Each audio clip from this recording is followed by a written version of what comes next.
Many of us, when we lift, we have lower back pain, and I'll show you what happens. The hips stay and the spine keeps on going, further compressing the lower spine. And if I show you from the front view, watch what happens to the knees. They are going to buckle inwards, and you have that combination of hips not moving, knees buckling, and spine picking up the slack. So here I have a fitness band, a loop actually around my thighs, and I'm going to do a sideways, sometimes it's called the crab walk, the monster walk, and you go about 15 to 30 steps in one direction, and then you come back. Because my camera view here is a little bit narrow, I'm just going to go back and forth, speed it up 3 times, and you can do this on your own. Pause the video. I'm having a lot of fun because I've sped it up. If you really want to make sure that you're using the glutes, stay in one spot, step out with one leg, and come back. And your standing leg now has to do double time because it has to go over to the side and bring you back to center. Okay, and then go and do the same number of repetitions on the other side. And out and back in, and out and back in. All right, let's move the loop down to about the calves and do the same monster walk side to side. Okay, I've sped it up 3 times again, and you could do this on your own, at your own pace. Now we're going to move the loop down. Standing leg is straight. Both legs are straight actually. Turn the lifting leg inward, so you're just lifting the heel outward. And you do not want to bend your knee. It's really hard to keep it in that position. Okay, go to the other side. Leg is straight, heel is pointing outward, and toes are inward. You notice that my toes keep wanting to turn straight. You can also do this side lying. Whew, you can feel your buns on fire there. Okay, let's get rid of the loop. Look at the chair. We're going to work the bottom end of the squat. Bottom end meaning, you sit down. Your knees have a little bit of space between them as well as the heels, and stack the heels underneath your knees. You want to pick up your arches while the rest of your foot is pressing down into the floor.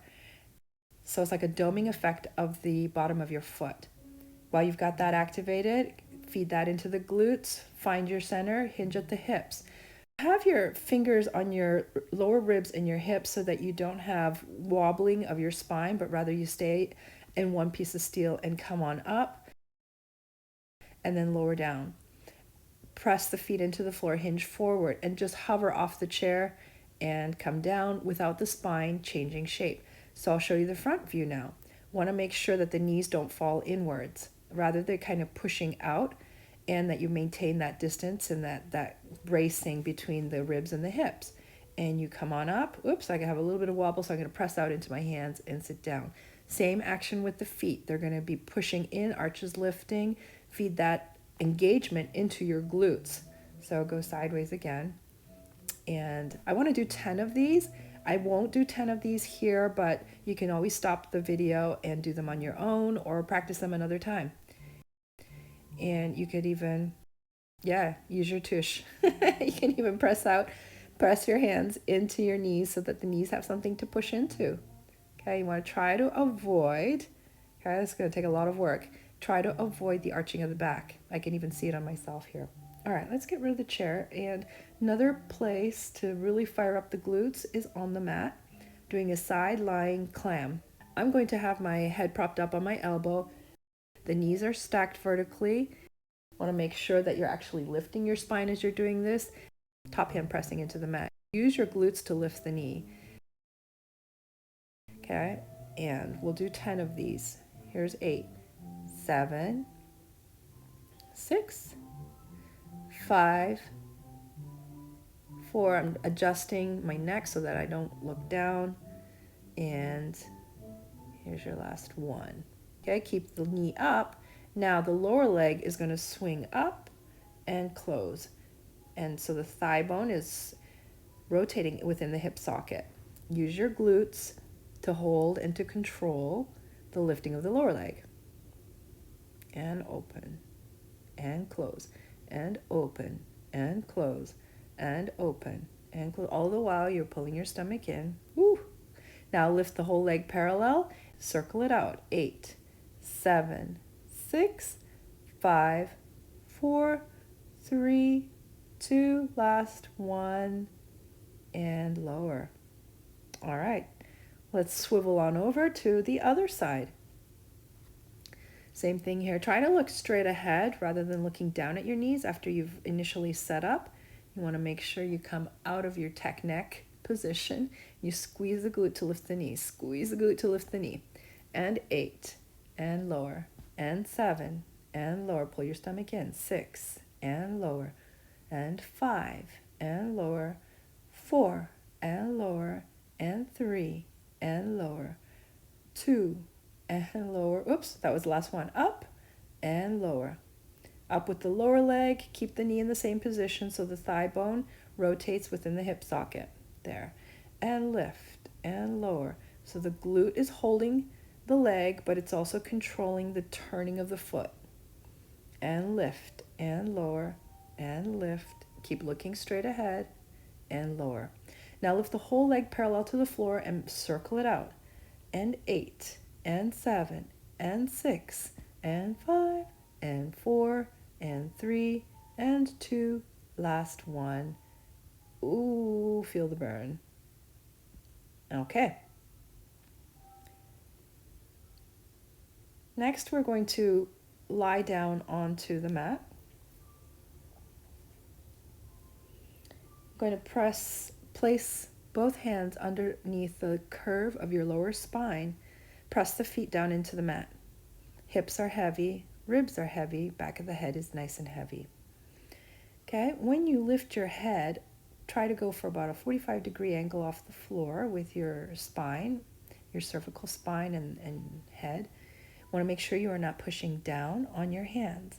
So you're really using the front abdominal muscles, your obliques, your transverse abdominis, without changing position of your pelvis and digging your lower back into your hands.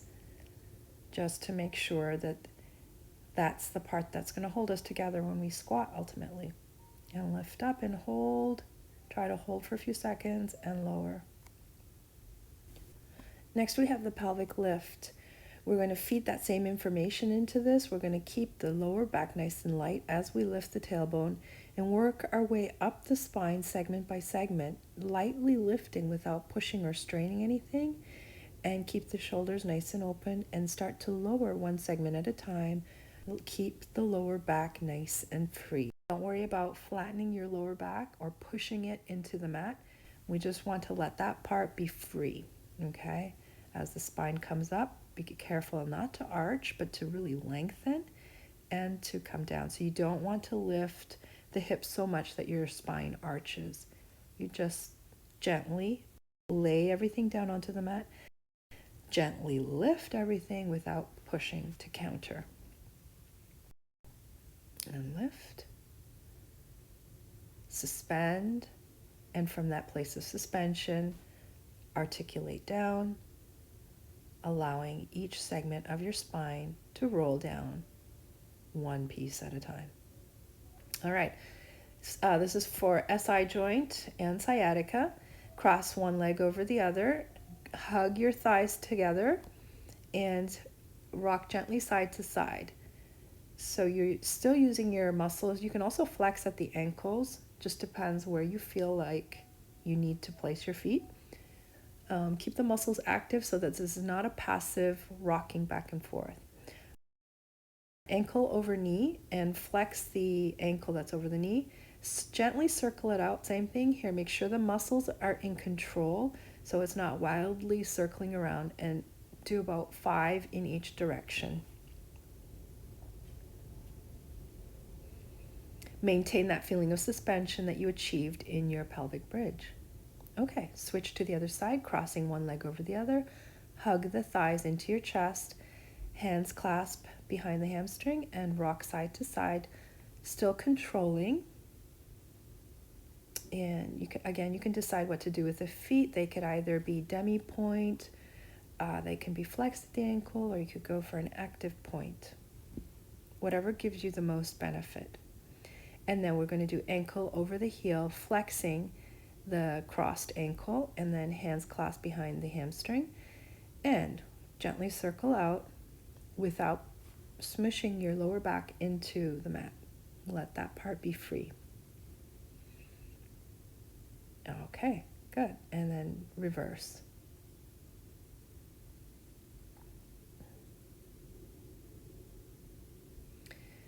Okay, we're going to flip on over I'm going to break down bird dog for you. Okay, so we're going to start in a quadruped position. As you press one leg out straight and lift it straight, want to make sure that the rib to hip connection is still there. Ideally, the heel does not lift higher than your glutes, okay, so that you can keep your lower spine neutral and it doesn't go into an arch. And then bring the leg in. Switch to the other side, drag the foot out till it's straight and lift the leg straight about 3 to 5 times. And as you lift on that one side, you might feel like you want to shorten, or the waist and the hip will try to compensate. You want to stay as square as possible. Now we're going to do the arm. Slide the arm out and bring it back in. You can separate the knees here. Slide the other arm out and lift from your back. Keep the ribs to hip connection. So you're supported from underneath. You could try this over an ottoman and then practice it without. Okay, and then lifting up, so you're supported both top and bottom, or front and back. Now we do arm and the foot out at the same time, then lift. Woo, a little bit of a wobble there. I'm going to slide my foot and my opposite arm out and then lift to parallel to the floor, then come back down to the floor. So I always lift to parallel to the floor and then lower down to the floor and then slide in. I like this because the glutes work harder when the leg is straighter. When you bend your knee and shoot the foot somewhere out behind you, you don't get the same kind of work. So, and then you can sit back in a brief stretch. We're done. Yeah, I hope these are helpful, and have a great day.